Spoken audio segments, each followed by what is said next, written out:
ബീഹാർ നിയമസഭാ തെരഞ്ഞെടുപ്പിൽ മുന്നണികളിലെ സീറ്റ് വിഭജന ചർച്ച അന്തിമഘട്ടത്തിൽ. ഇടതു പാർട്ടികൾ 37 സീറ്റുകളിൽ മത്സരിച്ചേക്കും. NDAയുടെ സ്ഥാനാർത്ഥി പ്രഖ്യാപനം ഉടൻ ഉണ്ടായേക്കും എന്നാണ് സൂചന.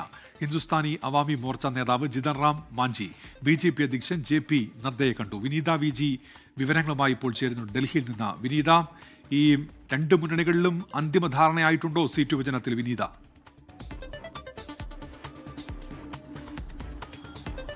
ഉന്മേഷ്, ബീഹാറിലെ നിയമസഭാ തെരഞ്ഞെടുപ്പിന്റെ ആദ്യഘട്ടത്തിന് പത്രിക സമർപ്പിക്കാൻ ഇനി ഏതാണ്ട് ഒരാഴ്ച മാത്രമാണ് ബാക്കി നിൽക്കെ തിരക്ക് പിടിച്ചുള്ള ചർച്ചകൾ തന്നെയാണ് പ്രധാനപ്പെട്ട മുന്നണികളിലൊക്കെ നടക്കുന്നത്.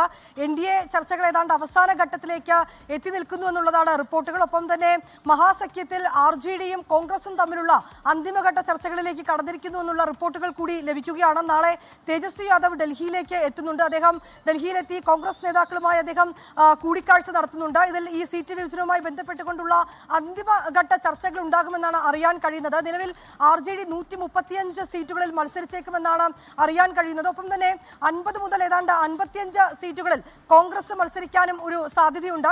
37 സീറ്റുകളിൽ ഇടതു പാർട്ടികൾ മത്സരിക്കും. അതിൽ CPIM-ന് ഇത്തവണ 25 സീറ്റുകളാണ് നൽകിയിരിക്കുന്നത്. 2020 നടന്ന തെരഞ്ഞെടുപ്പിൽ 19 സീറ്റുകളിൽ പാർട്ടി മത്സരിച്ചുവെങ്കിലും അതിൽ 12 സീറ്റുകളിൽ വിജയിക്കാൻ കഴിഞ്ഞു. അതുകൊണ്ട് തന്നെ ഇത്തവണ കൂടുതൽ സീറ്റ് അനുവദിക്കണമെന്ന് CPIM ആവശ്യപ്പെട്ടിട്ടുണ്ടായിരുന്നു. തുടർന്ന് അവരുടെ ആവശ്യം മുന്നണി അംഗീകരിക്കുകയും ചെയ്തിട്ടുണ്ട്. ഇപ്പോൾ ഉന്മേഷ് സൂചിപ്പിച്ചതുപോലെ തന്നെ ഡൽഹിയിലെത്തി JP നദ്ദയുമായി കൂടിക്കാഴ്ച നടത്തുകയാണ് ജിതിൻ റാം മാഞ്ചി. അദ്ദേഹം നേരത്തെ 15 സീറ്റുകൾ നൽകണമെന്നാണ് ഹിന്ദുസ്ഥാനി അവാം മോർച്ച ആവശ്യം ഉന്നയിച്ചിട്ടുണ്ടായിരുന്നത്. പക്ഷേ ഈ 15 സീറ്റുകൾ നൽകാൻ കഴിയില്ലെന്നും അത് 7 സീറ്റുകൾ പരമാവധി നൽകാമെന്നുമുള്ളതായിരുന്നു BJPയുടെ നിലപാട്. എന്നാൽ 3 സീറ്റുകൾ കൂടി അധികം നൽകണം, അതായത് 10 സീറ്റുകളെങ്കിലും കുറഞ്ഞത് ലഭിക്കണമെന്നുള്ളത് തന്നെയാണ് ഹിന്ദുസ്ഥാനി അവാം മോർച്ചയുടെ ആവശ്യം. ഈ ആവശ്യങ്ങൾ ഉന്നയിച്ചുകൊണ്ടാണ് ഇപ്പോൾ JP നദ്ദയുമായി ജിതിൻ റാം മാഞ്ചി കൂടിക്കാഴ്ച നടത്തുന്നത്.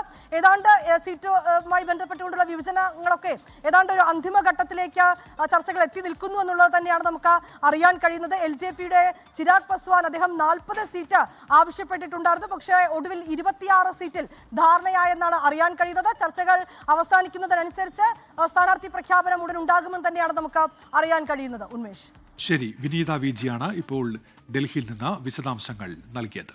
ലോകത്തെവിടെയായാലും ഏത് സമയത്തും 24 വാർത്തകളും ഓഗ്മെന്റഡ് റിയാലിറ്റി പാക്കേജുകളും എക്സ്പ്ലെയിനറുകളും വിശദമായി കാണാൻ ഞങ്ങളുടെ YouTube ചാനൽ നിങ്ങൾക്ക് സബ്സ്ക്രൈബ് ചെയ്യാം.